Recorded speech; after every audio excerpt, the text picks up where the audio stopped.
On the 2nd of May 2008, a cyclone made landfall in Myanmar and wiped out an area the size of England in just a few hours. 138,000 people died or went missing. 2,400,000 lost their homes, and economic losses reached $10 billion. But what stunned scientists was not the strength of the storm itself, but why it was able to cause such catastrophic destruction. The answer lies at the intersection of geography, weather, and a policy decision that remains controversial to this day. And once you understand all three of those factors, you will never look at a tropical cyclone the same way again. This is the story of Cyclone Nargis, and why it became the deadliest natural disaster in Myanmar's recorded history. To understand Nargis, you first need to know where Myanmar is located and what its terrain actually looks like. Myanmar sits in Southeast Asia, bordered by the Bay of Bengal to the west and the Andaman Sea to the south. The Irrawaddy Delta, which absorbed the full force of Nargis, is the lowest and flattest land in the entire country. The delta spans roughly 50,000 square kilometers, stretching more than 200 kilometers inland from the coast. The average elevation across this entire delta plain is only about 1 to 3 meters above sea level. This was no ordinary land. It was one of the most fertile and densely populated river deltas in all of Southeast Asia. Millions of rice farmers had settled here across generations, entirely dependent on the intricate network of waterways for farming and daily life. Traditional homes here were typically built from bamboo, timber, and palm thatch, well suited to the tropical climate, but extremely vulnerable to storm-force winds. Mangrove forests once formed a natural barrier protecting this coastline, but by 2008, most had been cleared for shrimp farming and rice cultivation. This is the first critical detail. Land without mangroves is land with nothing to slow a storm surge. And over that unprotected land, in late April 2008, Cyclone Nargis was forming offshore. Nargis began forming on the 27th of April 2008, starting as a tropical disturbance over the Bay of Bengal. Within 2 days, this tropical low rapidly intensified into a named tropical storm, fueled by exceptionally high sea surface temperatures that season. Sea surface temperatures in the Bay of Bengal at that time were approximately 29 to 30 degrees Celsius, 2 to 3 degrees above the threshold needed to sustain a cyclone. Think of warm ocean water as a giant battery. The cyclone plugs in and continuously draws energy from it without stopping. By the 2nd of May, Nargis had reached Category 4 intensity on the Saffir-Simpson scale, with sustained winds of up to 215 kilometers per hour. More terrifying than the wind speed was the fact that this storm was tracking directly toward the Irrawaddy Delta at a near perpendicular angle to the coastline. A perpendicular landfall angle means the storm surge is not deflected along the coast, but instead drives straight inland, with its full force intact. And the Irrawaddy Delta had no hills, no ridgelines, and no natural topography whatsoever to resist that incoming wall of water. At 1930 local time, on the 1st of May 2008, Nargis began its final approach to the coastline. The outer rain bands had already been bringing heavy rain and strong winds to the delta for many hours, but the worst was still yet to come. At midnight, the eye made official landfall on the coast of Irrawaddy region, bringing sustained winds of 200 kilometers per hour. But the wind was not what killed most of Nargis's victims. It was the storm surge, a wall of water 3 to 5 meters high that drove inland. As the pressure at the storm center dropped, the ocean surface beneath the eye actually bulged upward like an enormous dome of water. That dome, combined with sustained winds constantly pushing water toward shore, created a massive column of ocean water charging into the delta at river flood speed. On a plain barely 3 meters above sea level, a 3 to 5 meter surge meant there was almost no point on the land surface that remained above water. The storm surge did not arrive in discrete waves like normal surf. It came as a continuous, unrelenting flow that did not pause, did not recede, only continued to rise. According to data from the India Meteorological Department and the Joint Typhoon Warning Center, the storm surge penetrated up to 40 kilometers inland. 40 kilometers, roughly the distance from central Hanoi to Hung Yen province, the entire zone submerged under salt water. Simultaneously, 200-kilometer-per-hour winds were tearing off rooftops, snapping trees, and turning timber and bamboo fragments into airborne projectiles. The bamboo and timber homes in which millions of people were sheltering essentially disintegrated into fragments within minutes. Only reinforced concrete structures, primarily government offices, Buddhist temples, and a handful of hospitals were able to withstand the combined forces. The golden pagodas, the most durable structures in the delta, became the last refuge for thousands of people throughout that terrifying night. Volcano town, one of the largest settlements in the delta, with a population of roughly 100,000, was nearly completely submerged by the storm surge. Labuta Township, with its exceptionally dense population, suffered the heaviest single death toll of any area in the entire disaster.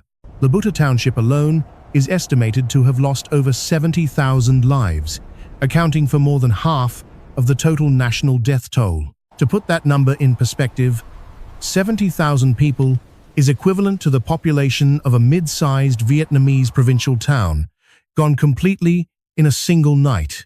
Myanmar's largest city, Yangon, located approximately 200 kilometers northeast of the landfall point, was also severely damaged, despite being outside the storm surge zone. Wind gusts exceeding 100 kilometers per hour in Yangon toppled tens of thousands of trees, cut power across the entire city, and paralyzed infrastructure for weeks. But as the new day broke on the morning of the 2nd of May, the true scale of the catastrophe began to reveal itself, exceeding every initial estimate. The entire transport network connecting the Irrawaddy Delta to the outside world had been erased, roads submerged in mud, bridges washed away, and river landings destroyed. All communications were completely severed. No telephones, no electricity, no signal of any kind to transmit a call for help to the outside world. A delta of 50,000 square kilometers with 2 million people urgently needing rescue. And the outside world knew almost nothing about what was happening. And this is where the story of Nargis shifted into a different chapter. No longer purely a story of natural disaster, but a story of human decisions. The military government of Myanmar at the time refused to grant immediate access to international relief organizations seeking to enter the disaster zone, while organizations including the United Nations, the International Red Cross, and dozens of NGOs were staging in Bangkok, awaiting permission to enter. 11 days passed before Myanmar officially opened to large-scale international relief. 11 days that humanitarian experts have called the lost golden window. During those 11 days, local residents and Buddhist monks organized relief efforts using whatever they had: small wooden boats, temple food supplies, and bare hands. Survivors clinging to rooftops and treetops sometimes waited 2 to 3 days before being reached by any form of assistance. The tropical heat, contaminated water, and food shortages caused disease risk to escalate hour by hour across the disaster zone. Cholera, acute diarrheal disease, and waterborne illnesses broke out at multiple points across the delta, threatening to add significantly to the death toll. The World Health Organization later recorded that post-Nargis disease outbreaks were controlled better than anticipated, largely due to the efforts of local health workers. When the international community finally gained access, what they saw shocked even the most experienced relief workers. Entire villages where hundreds of families had once lived had been reduced to featureless mud flats, with no trace remaining except debris and silt. This was not ordinary cyclone damage, this was complete erasure. The storm surge had carried away everything, including the foundations. The delta, formerly Myanmar's rice bowl and supplier of nearly half the country's total rice production, now lay submerged under salt water. Saltwater intrusion deep into the farmland destroyed soil structure, killed the microorganisms essential for cultivation, and rendered the land unfit for farming for years. Over 650,000 hectares of agricultural land were affected, equivalent to the total farmland of Vietnam's Dong Thap and An Giang provinces combined. Over 1 million livestock perished. The entire fishing fleet of the region was destroyed, and decades of irrigation infrastructure vanished in a single night. But among all those enormous statistics, there is a smaller number that many experts consider the most painful of all. Only 24 weather monitoring stations were operational in Myanmar at that time. 24 stations for a country of nearly 700,000 square kilometers, meaning each station was responsible for monitoring an area of over 29,000 square kilometers. And as the storm approached, official warnings from the Myanmar Meteorological Authority arrived only a few hours in advance, far too late for millions to evacuate. Compare this with Bangladesh, a neighboring country equally prone to tropical cyclones, which had invested in early warning and evacuation systems following its own devastating cyclone in 1991.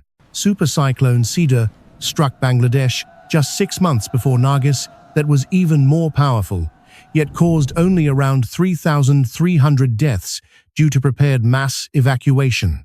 The gap between 3,300 and 138,000 deaths was not a gap in wind speed or storm intensity. It was a gap in policy and investment.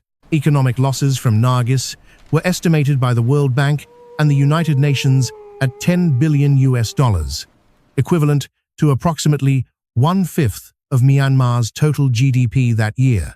And the question economists raised afterward was, could the majority of this damage have been prevented with adequate pre-disaster infrastructure investment? In the 6 months following the disaster, over 1 million people had no permanent shelter and were living in makeshift settlements across the salt-contaminated landscape.